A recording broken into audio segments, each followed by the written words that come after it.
Hi, it's Tuesday, the 8th of October, and we're here to look at the astrology for this week, daily astrology. So the first I'm going to do is I'm going to share and we will have a look at the actual chart for today. There we go. Hope you're seeing it. We've got a few interesting things happening here, which I think would be useful to discuss. Let's start with Pluto. Right, so Pluto, to all intents and purposes, has actually now appeared to station or stop in the sky. It's probably 4 more days before it goes officially into direct motion. But from today onwards, it's hardly discernible that the planet moves at all. So the official station day is not really the one we should use in astrology. Pluto doesn't appear to move from now on. Probably a couple of minutes of arc, it's negligible.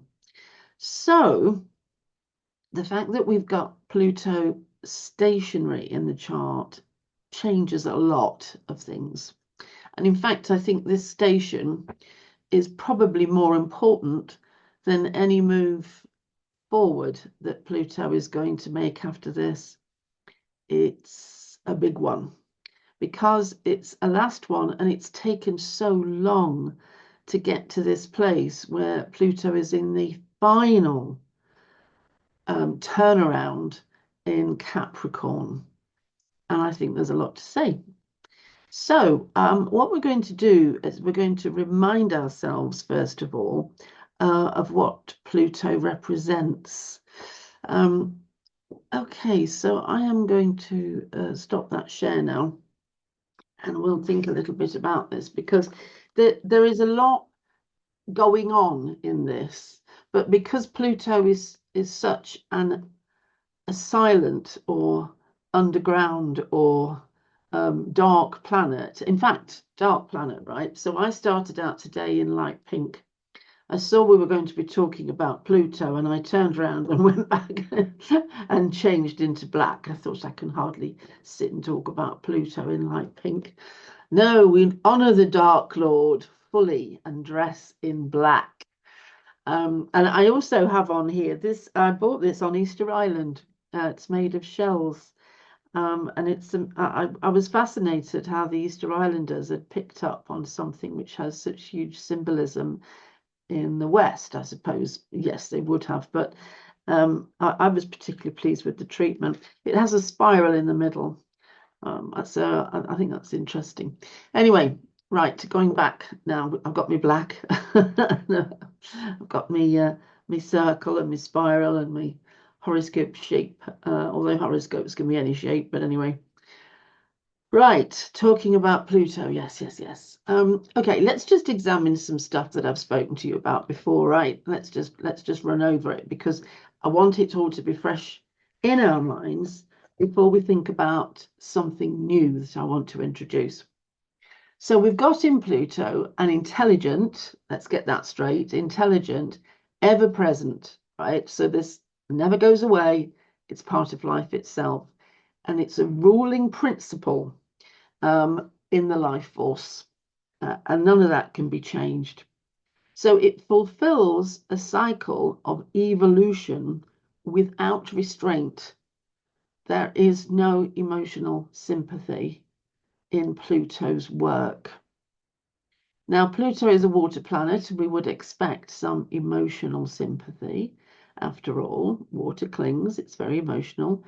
However, Scorpio and its ruling planet Pluto are the least emotional. In fact, we could almost say that they were ruthless, calculating, and without any emotion, we could say, I think. Um, However, the emotion is probably reserved for much deeper battles and much deeper causes than human emotional sympathy. So think about that one. So just going on about Pluto. So death is actually encouraged by this symbol, this life force, this energy. because Pluto knows that from death, new life emerges. It's essential to have death. After all, I can't imagine a world in which nothing ever dies, but everything keeps getting born. Would be very full by now. So there's a never-ending cycle, a spiral of death and birth. And we can see this. I'm often saying, look at the twigs when the leaves have fallen from them in autumn, as they are now. Behind the leaf, you'll see a tiny bud, which is actually the twig for next year. It's something falls behind it. There is something ready to come in. So we've got the principle of generation, generative, and also a relentless purging. This purging to improve life, to get a better quality of DNA, if you like, is very much Pluto's game. So it represents an underlying code in which the rules of nature are written, and those rules rule. Okay, that's it. This is the highest organizing force. Apart from the force or the energy which Aquarius knows about and Uranus knows about. I think that is a higher principle. But as far as life is concerned, the life we know, Pluto is the highest principle because Pluto is the one most concerned with us.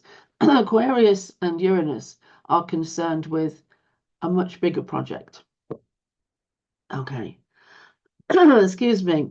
Pluto will find out and route out that which has outlived its usefulness, and it will purge it.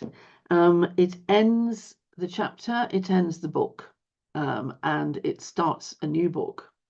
Now, that's the thing that we always have to remember. Pluto is here to create new life, not just kill the old life. So if Pluto is ending a chapter in a book in your life, the best thing you can do is pick up the next book pretty quickly because you're wasting time. This is what you've got to do. You're being part of life and its ever-purging cycle.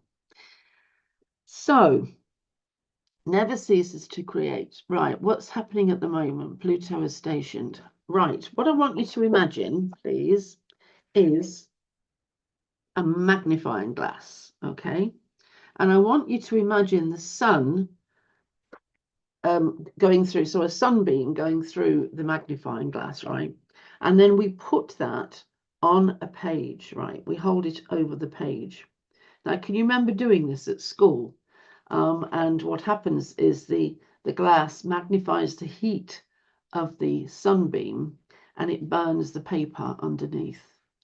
Do you remember that? Oh, it's great fun. For goodness sake, do it. It's like, wow, look at this. I'm purging.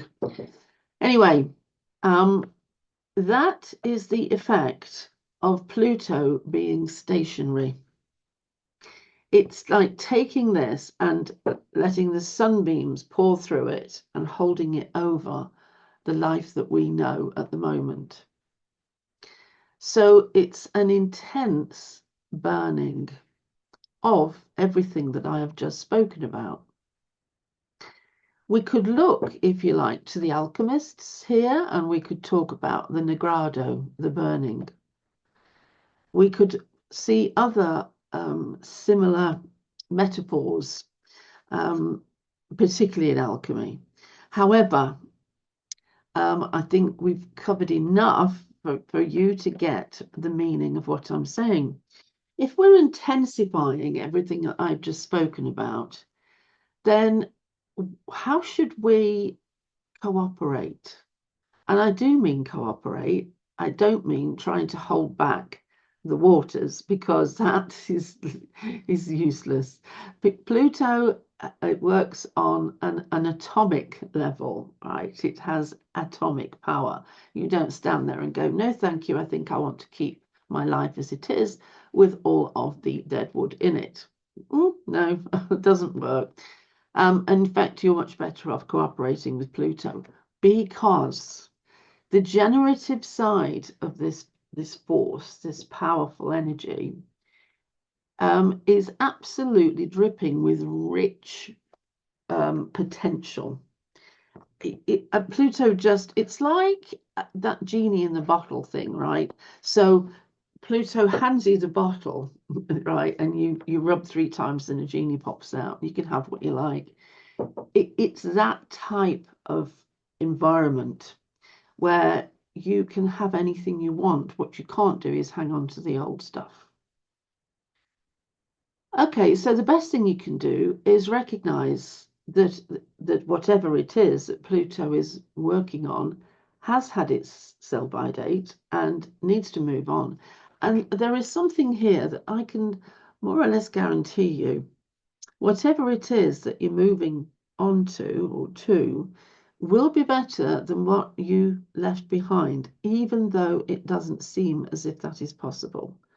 So if you're being evicted from your accommodation, there will be better accommodation.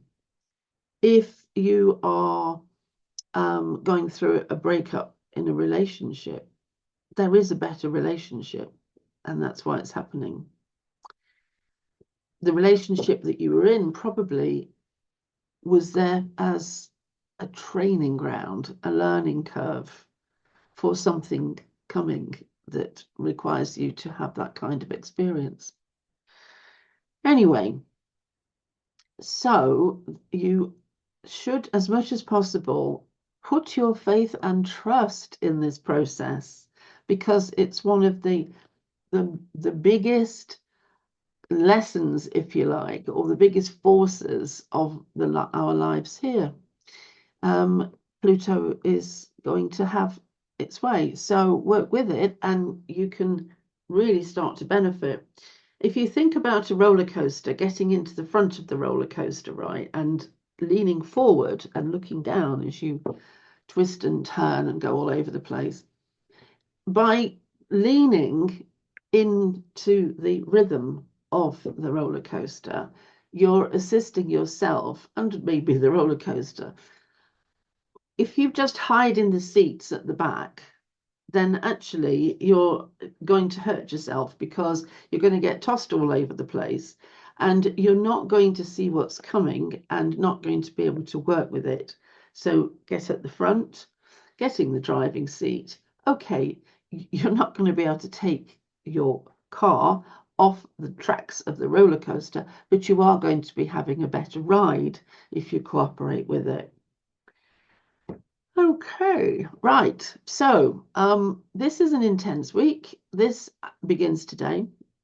Began yesterday actually, but I couldn't get to that. I couldn't get to record a video. But let's say it counts today. Let's start today. You've got something like 8 days for this stationary period. And yes, okay, you'll see from other astrologers that it's not quite stationed yet, and it doesn't take as long. But as far as I'm concerned, as what I'm telling you is my experience. I think it starts now, and that's my experience. Okay, now, so you've got that on board. Okay, now I want to share again because I want to go back to the chart and I want to talk about something else as well, just briefly if we can. Okay, this time, dwarf planets again.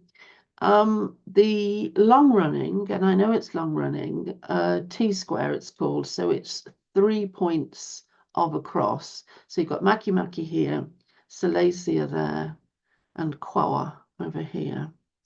So they make up a capital T. I suppose that's why it's called a T-square. Just want to bring those in. They've had some activity going on around them recently, and I think this describes a lot of the terrible things that we're seeing in the Middle East. So I just wanted to glance at it if I could.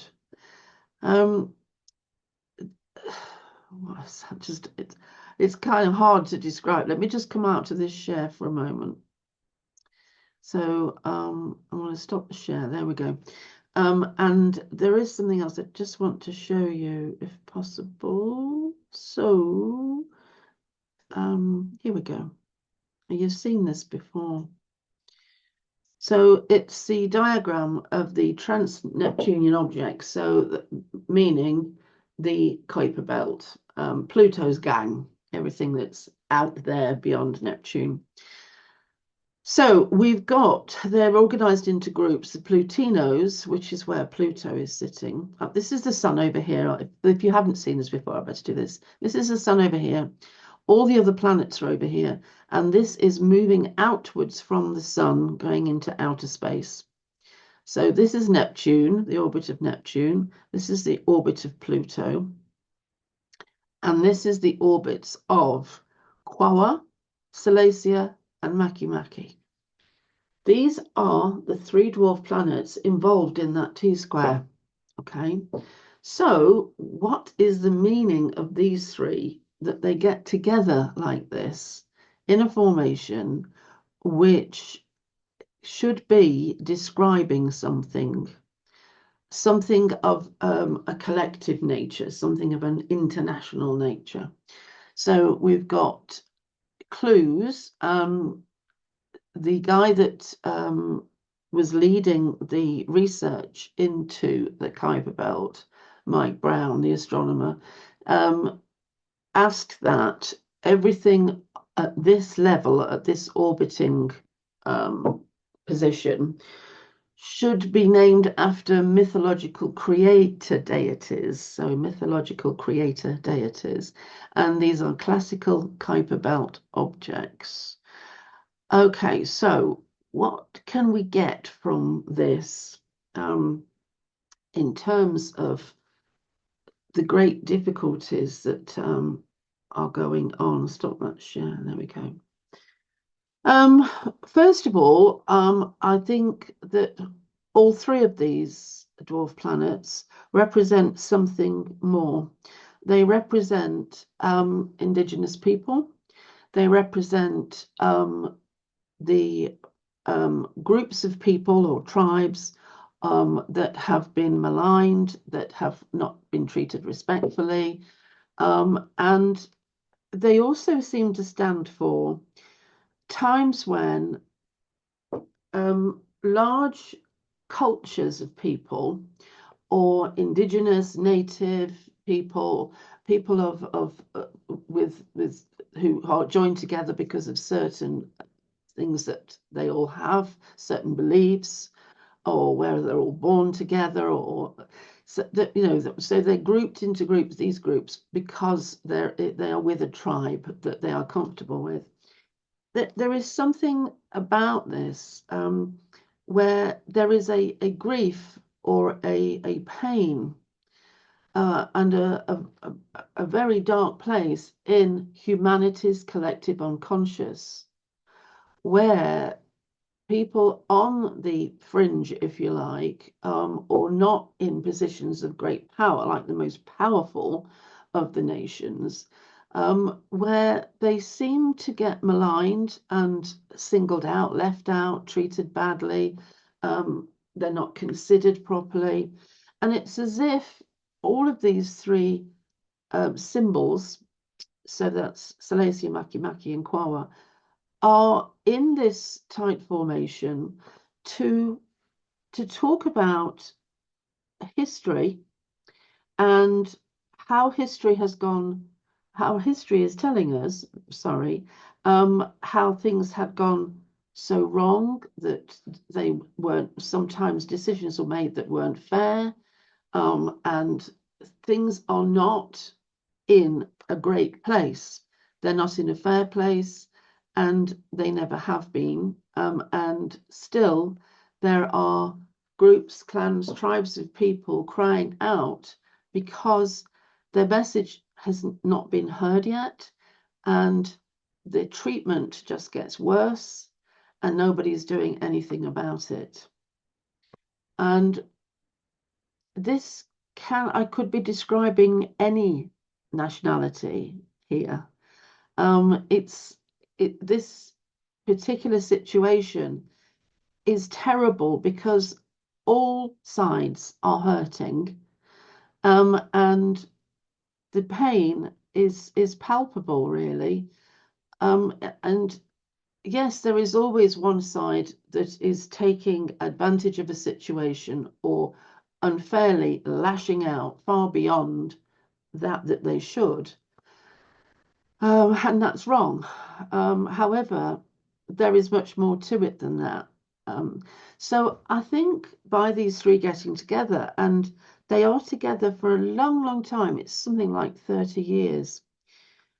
I think there is an opportunity to go slowly and carefully with the Middle East, as we used to call it when I was younger. The Eastern Mediterranean perhaps is a good term. I think this is an opportunity for the leaders of the nations that can make a difference to consider things carefully, go slowly, and try this time to put it into a place where it can rest. So it's about taking a good long look at diplomacy, a good long look at grievances, a good long look at all kinds of pains and terrors and dilemmas and awful things that have happened in history, try to unravel and unpick it all and try to get it into a better place. Now, I'm not saying that this is possible. I mean, gosh, we've made a terrible mess of it so far. However, what the astrology is saying is this is the time when there should be efforts in that direction. And the efforts should pick up the grief and the trauma and the claims of all parties, not just the ones that have the loudest voice or the most friends in another country. It should be all parties. Otherwise, it never goes away. It's just like sticking a band-aid or a plaster over a boil that just keeps erupting. This is not the way. And of course, all the Western countries build and manufacture the armaments and the weapons of war that just then feed into this situation. And these native gods and goddesses, as native deities, represented a time when such awful weapons of war did not exist. And they are crying for their people from their age. Look what they must be saying to each other now, looking at what has happened with weapons of war and destructive potential, etc.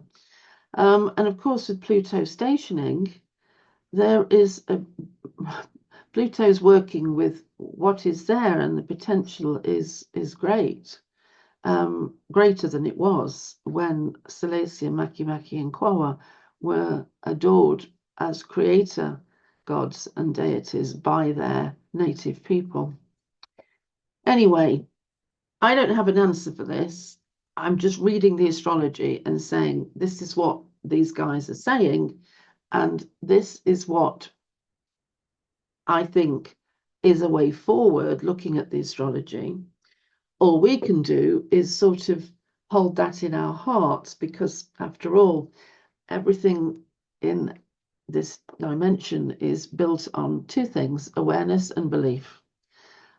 So if you're aware of the astrology and if you have belief that this can be changed, then I think it's like that one voice singing in the darkness, and then there's more than one voice, and then a few more voices, and eventually things can be changed, or miraculous change happens because of that one voice.